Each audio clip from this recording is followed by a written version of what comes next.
நீங்கள் தற்செயலாக ஒரு மேஜர் ரம்பத்தை தொட்டால் உங்கள் விரல்கள் துண்டிக்கப்படும் என்று நீங்கள் நினைக்கலாம். ஆனால் அது எப்போதும் அப்படி இருக்காது. சில நவீன உயர் ரக ரம்பங்கள் மரத்திற்கும் உங்கள் தோலுக்கும் உள்ள வித்தியாசத்தை அறிய வடிவமைக்கப்பட்டுள்ளன.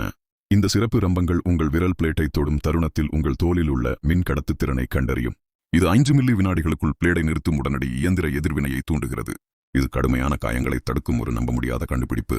இப்பொழுது ஒரு வார்ப்பெரும்பு எப்படி? வார்ப்பெரும்பின் அடியில் உள்ள தோலை ஏன் காயப்படுத்துவதில்லை? மருத்துவர் கூடுதல் கவனமாக இருக்கிறார் என்று நீங்கள் நினைக்கலாம். ஆனால் ரகசியம் உண்மையில் ரம்பத்தின் வடிவமைப்பில் உள்ளது. ஒரு மேஜை ரம்பத்தைப் போலல்லாமல் ஒரு வார்ப்பெரும்பு சுழலாது.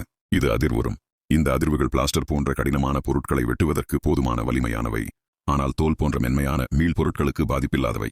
பிளேட்டின் பற்கள் அதிர்வுறும் போது தோலை பிடிக்க முடியாது. எனவே வெட்டுவதற்கு பதிலாக அது தோலை முன்னும் பின்னுமாக தள்ளுகிறது. 2 நம்ப முடியாத கருவிகள் ஒவ்வொன்றும் துல்லியமாக வேலை செய்ய வடிவமைக்கப்பட்டுள்ளது. அதே நேரத்தில் முற்றிலும் மாறுபட்ட வழிகளில் நம்மை பாதுகாப்பாக வைத்திருக்கும்.